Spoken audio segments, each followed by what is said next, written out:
Hey everyone, welcome to my channel Integrated1M. I have a secret burning desire and ambition to do something quite different than I have done before in my studies. At the age of 42, I've studied a lot of things at university level, and of course before that at secondary level. But I have a burning desire to study medical science. This is obviously related to medicine, but I don't know if I have the marks to be able to study medicine, which is a huge problem in itself.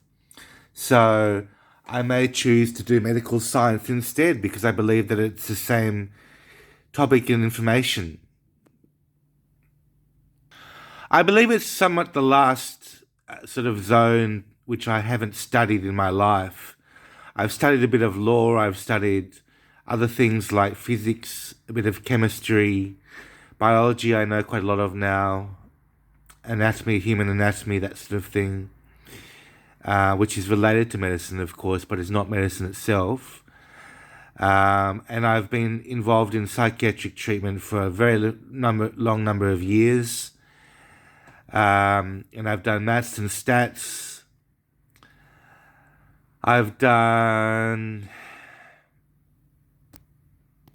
I had the equivalent of a major in English at the Australian National University, so I've done a lot of that. I've done a few languages, and I have a basic idea of how languages operate, and I've adapted my own English to a modified version of English in some instances, being able to write in my own sort of lingo or language. I've studied a small amount of philosophy, I think, and psychology, but these are not necessary to be a philosopher. In particular, my ethics is particularly strong, despite the fact that I never learnt that at university level. And of course, things like ecology, which is like the care of the earth, I'm very skilled on that, so do all the right things in that regard. I've been to drama school. I've studied dramatic art at tertiary level. Not very far in, but enough to be pretty confident in knowing what happens there and getting a good bearing on why I'll never be a great actor, I suppose. I think being a handy person is one of the things which has eluded me as well. I own an apartment and I try to kind of fix things sometimes. Not much, but I normally try and work things out for myself. And it's pretty hard going. I don't know much about that either. But I would say that learning medicine is particularly important to me because I'm an involuntary client of Mental Health Authority and I'm forced to take drug medications on a monthly basis. And for that reason, it's important for me to know the dynamics and the sort of scope of how medicine operates in people's lives and get my own opinions on that. So it's very important for me.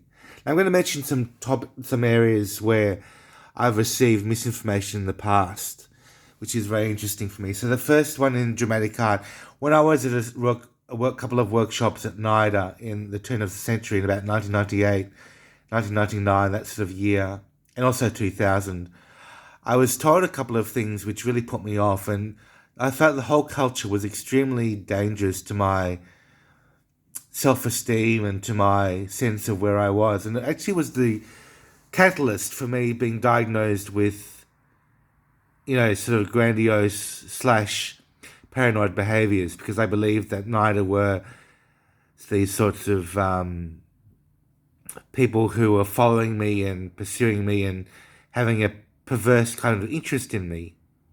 But at the drama school that I attended, the drama workshops that I attended for only a week or so each time in those years, but they had a huge impression on me. And one of the things I was taught was to place my feet. I got some advice from one of the dance teachers that placement of feet outwards was something desirable, even though at the time I actually used to walk with my feet straight. And only after a great many years did I learn that this was an incorrect thing to do. Another thing was locking of knees.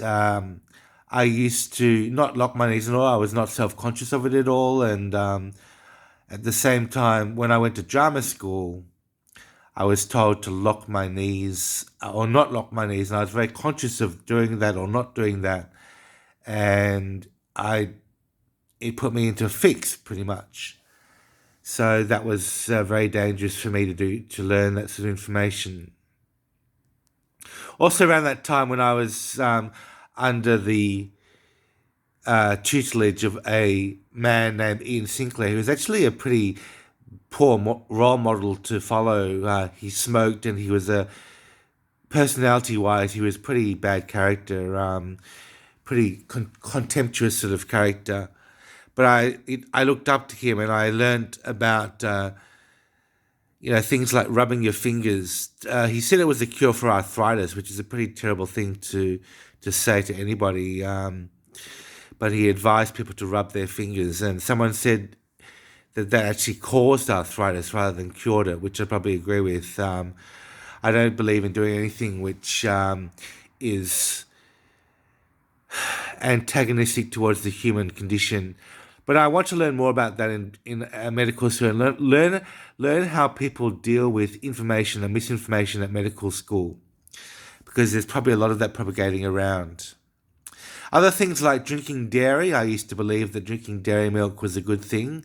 I don't believe that anymore. I believe that drinking the breast milk of another species is inherently problematic, and most people have an adverse reaction to it. Some people don't have an adverse reaction to it, but are still drinking something which is really, really dangerous, and you don't know the things about dairy milk, so please avoid it.